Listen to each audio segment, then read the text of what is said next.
and welcome to my Mousie Makes podcast. I'm Helen and you are very welcome here indeed. It's lovely to have you here with me.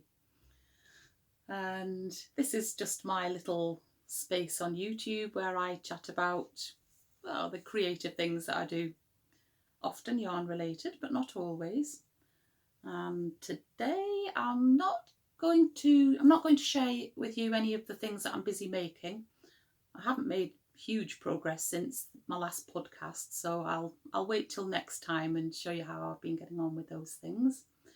I'm going to talk a little bit about my website, and I'm going to talk a bit about playfulness, and later I'm going to chat a little bit about some books and stories and show you some little video clips of the snowy weather. So that's more or less today. If you ever want to skip to different sections, you can always find in the description below timestamps. So if you want to just hear about something in particular, then you can always do that. Or if you enjoyed watching something and you want to come back to it another time, it's a quick way of finding a certain part that you want to watch again. So first of all, my Mousie Makes website. It's just very much in its infancy still. I mean, I suppose I've been going. No, it's been there not all that long really. Just since last summer really. And there's not a lot on it at the moment. And on the homepage, all there is a link to this podcast, to whatever's the latest podcast. It's just another way of getting to it. But one thing you might like to go and have a look at is to do with Mousie himself. Yes, he has his own page, and it's my version of a blog. I decided that rather than just writing it as a diary from my point of view, I would ask Mousie to write it. And so he's been writing letters most weeks, which go on the page. And if you go and have a look at the page, you'll see there's an archive of all of the previous letters. So it's just a bit of fun. But it does kind of give you a little rundown of all the things I've been up to, mostly in relation to this podcast. So, yeah, and you'll also find that there's a page with my one pattern that I've created, which is a pattern to make Mousie. That's on there. And there is a page which says gallery and has got nothing on it yet because I haven't done that page yet. I just want to put some photos on there of some of the things that I make. And then there's, I think the only other page on my website is an about page. So there's a little bio of Mousie, because he was just born last August, and so yeah, there's a little bit of information about him, and there's a little bit of information about me. And I think the thing I wanted to come across about me in my little section is that I'm a great believer in play. And I think that you're never too old to play. And I've got a couple of quotes on that page, and which are here. I'll just read them out to you. First one by somebody I haven't heard of, D.L. Reeby. Don't know who that is. But he or she said, being playful liberates the mind, opens the heart and lifts the spirit. Take time to play today. And then a quote from George Bernard Shaw. He said, we don't stop playing because we grow old. We grow old because we stop playing. I think those are really, good thoughts, those. At the moment, I'm busy reading a book by Michael Rosen, which is all about play. Can't remember exactly its title. I'll put it in the description below if you're interested. But there's a lovely paragraph I came across yesterday, which I thought I'd read out to you. I have it on Kindle. I haven't got the actual book. And this is the paragraph, which is really excellent. It says exactly what I believe. Our concept of play in the West is often bound up with the idea that play is inseparably connected to childhood, while adulthood is connected to seriousness and responsibility. Yes, we change as we grow older and develop, but all that this means is that how we play should change and develop with us. In fact, I believe play is key to helping us develop and reach our full potential. So I don't care how old you are, you might be 7 or 17 or 70 or 170. What I do know is that however old you are not too old to play. Yeah, it's true. It's true. So I make absolutely no excuse whatsoever on playing with Mousie and, you know, taking photos of him doing different things and talking to him as if he's, you know, a real character. Well, you are, aren't you? Sorry. Yes, don't want to offend you. I'm going to show you some photos actually that I took of him very recently. As I just said to you before, he was only born last August, so he'd never seen snow. And he really, really wanted to go and experience the snow. So finally, I made him a little scarf, and he had a woolly hat on as well. And he went out into the garden to see what the snow was like. It was quite cold, wasn't it? Yeah, it was. It was quite cold. And he helped me just check that all the bird feeders were filled, and yeah, so that was good. So I'm going to show you some photos, and then a few little video clips of the birds that are currently visiting our garden. Nothing, we haven't got any really exciting birds that come and visit our garden. We just have, I think, probably the usual birds that come are tree sparrows, blue tits, coal tits and great tits.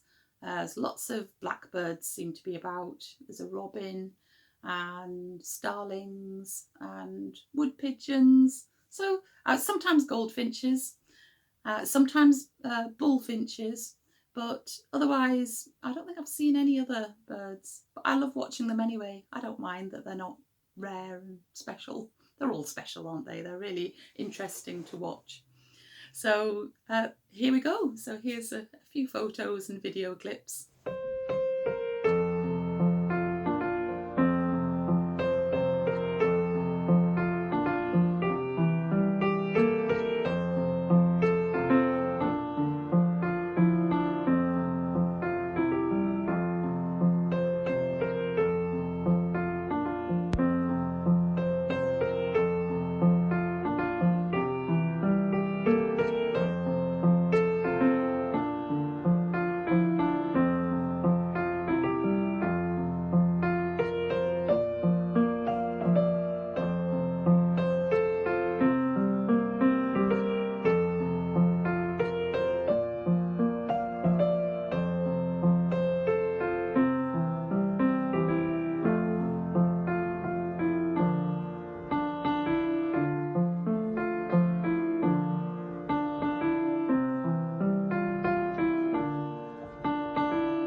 Pile of books to show you now.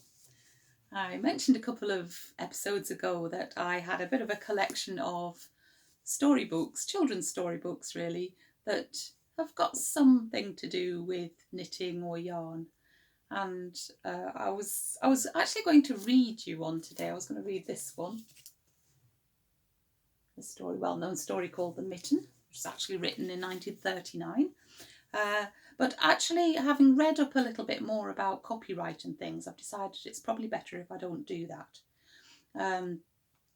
Although this particular story is a Ukrainian folk tale, so I could tell you this story. So I've got some plans, actually, for telling you this story another time, but in my own way. Not this version. There's lots of versions of this story anyway.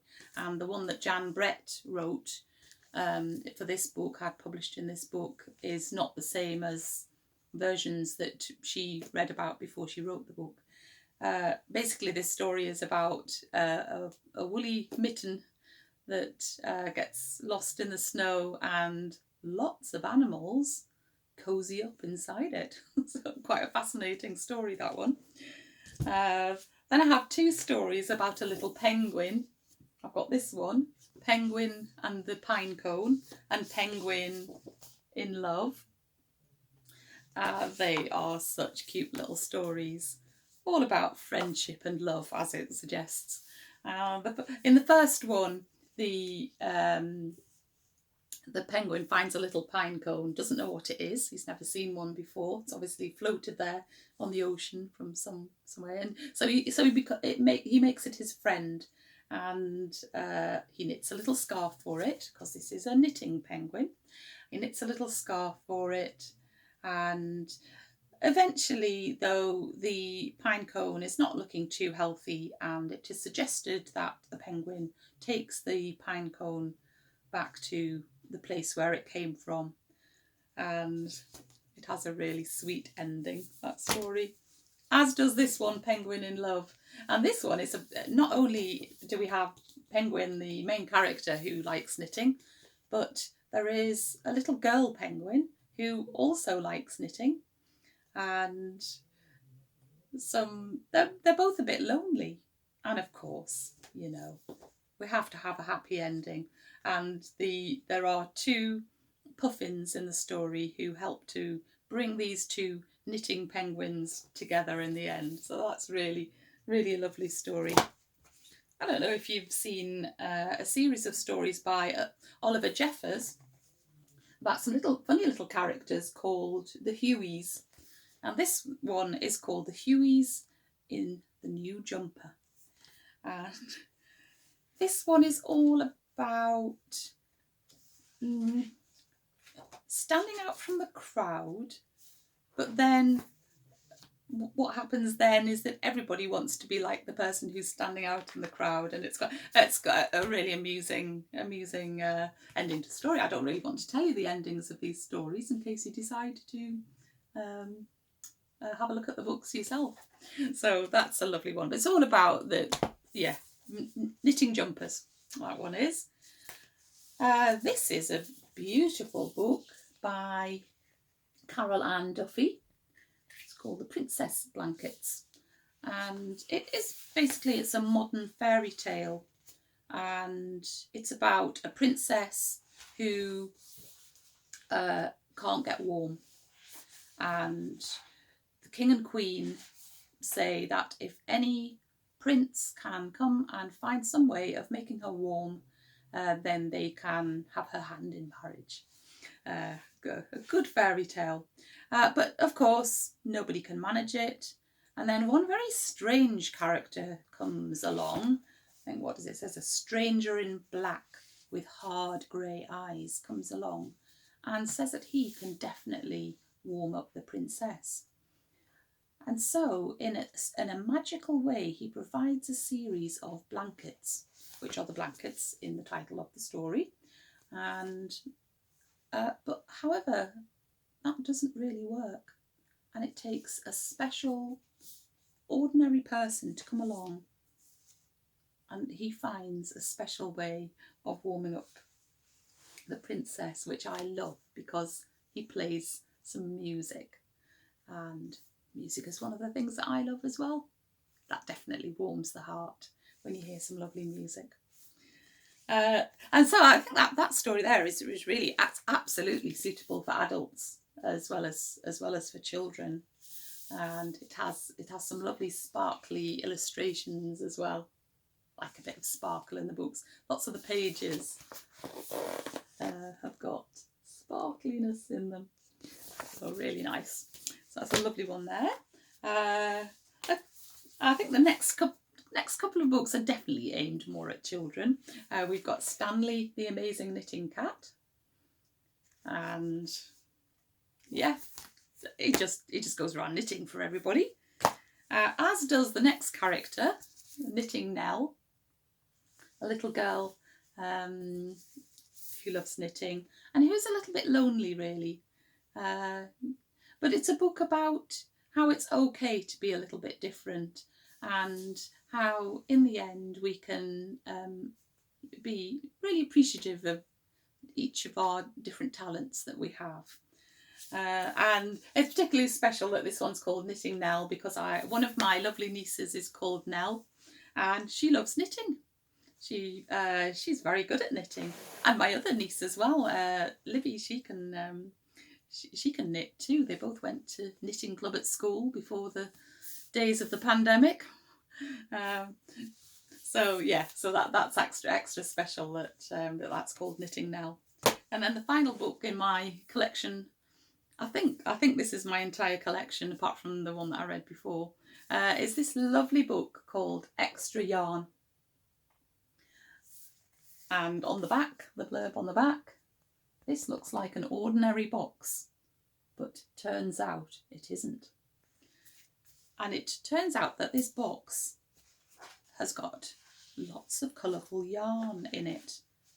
I think it's okay for me to show you this little picture of the little town. Beautiful illustrations, one of my favourite illustrators, John Classen. And it's you can see it's very dreary, black and white, colours. And in the box, in the mysterious box that appears one day, there is a whole load of colourful yarn. And so the little girl who stars in the story starts knitting things for everybody, and the town becomes more colourful. And I just think that's lovely, isn't it? All of those of us who love making things from yarn just want to make everywhere look happy and cheerful, and as well as, warming people up and things. And then a bit of a bad thing happens. Somebody comes and steals the box. But, I think probably everything is going to turn out happily. If you want to read that, I highly recommend that book. That's really great. So that's me nearly finished for today. I am going to just show you a few snowy scenes that I've seen when I've been out lately. We haven't had loads of snow yet. I don't think we've ever had more than about 2 inches of snow so far this winter. But it still looks pretty, and I still love being out in it. And I am going to read a couple of poems again, actually. And one of them was one that was mentioned in the comments last time as being a favourite of a lovely viewer called Morag. Hope you're watching, Morag. And I thought I would read that poem as one of the poems. It's the very, very well-known one. What is this life if full of care? We have no time to stand and stare. So I thought I'd read the whole thing out while we look at the lovely, lovely videos of the snow. So sit back and enjoy. An excerpt from a poem by Mary Leapor, published in 1748. On Winter.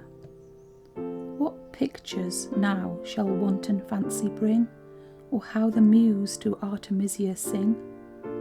Now shivering nature mourns her ravished charms, and sinks supine in winter's frozen arms.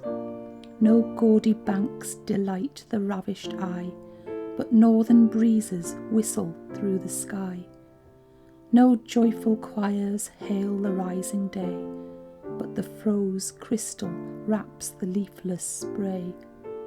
Brown look the meadows that were late so fine, and caped with ice the distant mountains shine. The silent linnet views the gloomy sky, skulks to his hawthorn, nor attempts to fly. Then heavy clouds send down the feathered snow, through naked trees the hollow tempests blow. The shepherd sighs, but not his sighs prevail. To the soft snow succeeds the rushing hail, and these white prospects soon resign their room to melting showers or unpleasing gloom. The nymphs and swains their aching fingers blow, shun the cold rains and bless the kinder snow.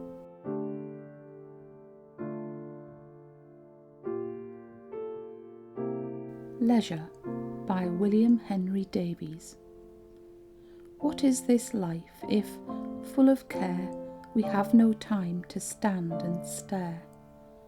No time to stand beneath the boughs and stare as long as sheep or cows. No time to see when woods we pass where squirrels hide their nuts in grass. No time to see in broad daylight streams full of stars like skies at night. No time to turn at beauty's glance and watch her feet, how they can dance. No time to wait till her mouth can enrich that smile her eyes began. A poor life this, if, full of care, we have no time to stand and stare. So that's it for today. It's been lovely having you with me, and I look forward to you joining me again another time, hopefully next week. So take care, keep busy, and I'll see you again soon. Bye.